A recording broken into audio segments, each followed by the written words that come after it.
Good morning students. आज हम कक्षा 12वीं विषय राजनीति विज्ञान 3 अध्याय 8 पर्यावरण और प्राकृतिक संसाधन आज हम पढ़ेंगे। ठीक है, तो आज के अध्याय में हम जो ग्लेशियर है वो क्यों पिघल रहा है उसके बारे में पढ़ेंगे, है ना। पर्यावरण के जो खतरे हैं उसके बारे में पढ़ेंगे। तो सबसे पहले पढ़ते हैं क्यों पिघल रहे हैं ग्लेशियर, है ना। तो ग्लेशियर के पिघलने के बहुत से कारण हैं जिसमें हम प्रमुख कारणों के बारे में चर्चा करेंगे। तो पहला है ग्रीन हाउस गैसों का उत्सर्जन, है ना। ग्रीन हाउस गैसों के उत्सर्जन से भी ग्लेशियर जो है वो पिघल रहे हैं। कोयला, पेट्रोलियम पदार्थ और प्राकृतिक गैस का इस्तेमाल करके हम रोजाना वातावरण में 2 crore ton carbon dioxide gas को हम, है ना, फैलाते हैं, उड़ेल लेते हैं। ठीक है, लगभग 2 करोड़ टन जो गैस है वो कार्बन डाइऑक्साइड गैस को हम उड़ेलते हैं। तो हर व्यक्ति औसतन वर्ष भर में 1 टन कार्बन, है ना, या 4 टन कार्बन डाइऑक्साइड वातावरण में छोड़ता है। तो वर्ष भर में हम 7 गीगाटन यानी 700 करोड़ टन ग्रीन हाउस गैसें पर्यावरण में उड़ेलते हैं। ठीक है, तो ये एक प्रमुख कारण है ग्लेशियर के पिघलने का। दूसरा है जंगल और समुद्र से बुरी खबर। तो जंगल और समुद्र कार्बन डाइऑक्साइड सोखने का सबसे बड़ा केंद्र माने जाते रहे हैं, है ना, जंगल और समुद्र को। लेकिन एक ताजा रिसर्च के अनुसार अब जंगलों और महासागरों ने भी कार्बन डाइऑक्साइड उगलना शुरू कर दिया है। ठीक है, तो ग्लोबल वार्मिंग के चलते समुद्र का पानी भी अब भाप बन रहा है। ठीक है, तीसरा है आसमान से भी खतरा है। ठीक है ना, मतलब तीसरा खतरा आसमान से है, तीसरा कारण। तो ग्रीन हाउस गैसों के उत्सर्जन से सिर्फ ग्लेशियर ही नहीं पिघल रहे हैं, इन गैसों से ओजोन परत भी जो है वो नष्ट हो रहे हैं। ओजोन परत ही हमें सूर्य से निकलने वाली खतरनाक जो पराबैंगनी किरणें हैं उनसे बचाती है। चौथा है पश्चिम बंगाल का सुंदरवन खतरे में। तो एक रिपोर्ट के अनुसार वर्ष 2020 तक पश्चिम बंगाल के सुंदरवन क्षेत्र का 15% जो हिस्सा है वो समुद्र में मिल जाएगा। ग्रीनलैंड और अंटार्कटिका में बर्फ पिघलना शुरू हुई तो हालात और भी बदतर हो जाएंगे। पांचवा है बढ़ जाएगा धरती का तापमान, है, धरती का तापमान बढ़ जाएगा बता रहा है। तो आईपीसीसी की पेरिस में जारी रिपोर्ट के अनुसार वर्ष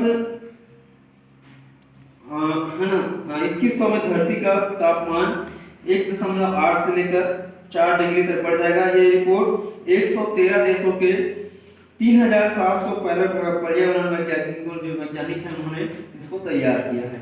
छठवा है अमेरिका में ऊर्जा खपत ज्यादा। तो ग्रीन हाउस गैसों का 1/4 हिस्सा अकेले अमेरिका उगलता है। यही नहीं, अमेरिका में प्रति व्यक्ति ऊर्जा खपत भारत या चीन के मुकाबले 10 से 15 गुना ज्यादा है।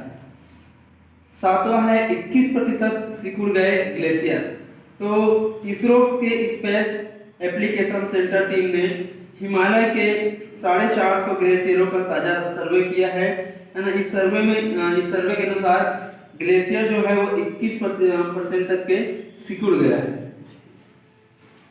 3 अब हम आगे पढ़ेंगे पर्यावरण के खतरे।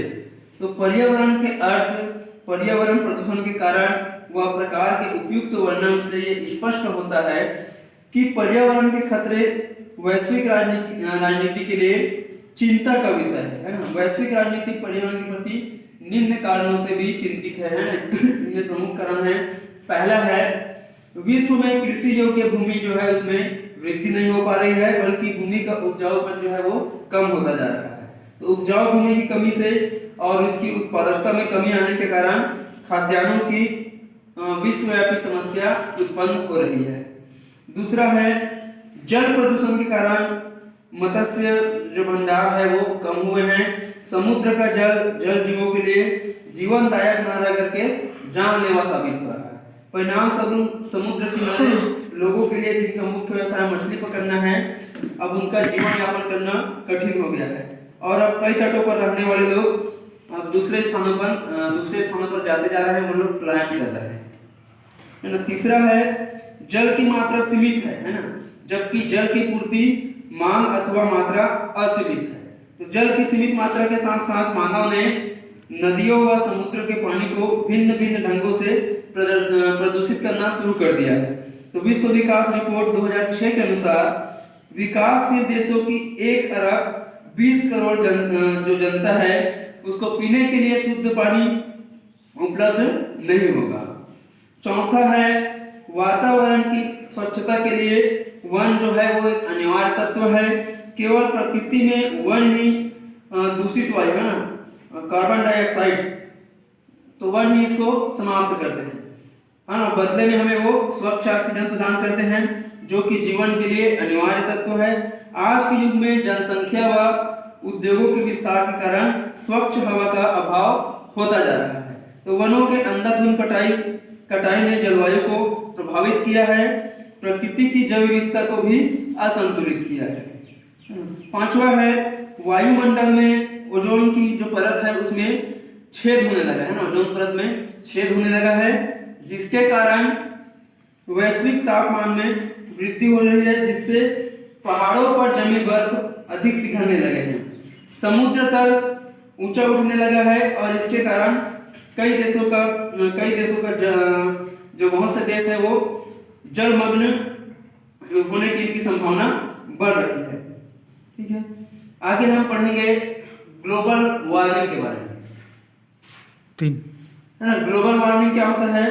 तो ग्लोबल वार्मिंग अर्थात वैश्विक ताप वृद्धि है ना, तो इससे अभिप्राय कई कारणों से विश्व के तापमान बढ़ने से है ना, विश्व का तापमान जो बढ़ता है इसी को हम ग्लोबल वार्मिंग कहते हैं। तो वैश्विक ताप वृद्धि क्लोरोफ्लोरोकार्बन कहलाने वाले कुछ रसायनों के फैलाव के कारण हो रही है।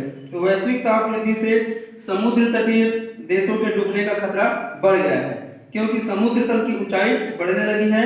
धरती के जीवन के लिए यह बात बड़ी प्रत्यक्षकारी साबित होगी। ठीक है, तो ठीक है डियर स्टूडेंट्स, आज का अध्याय यहीं पर समाप्त करते हैं।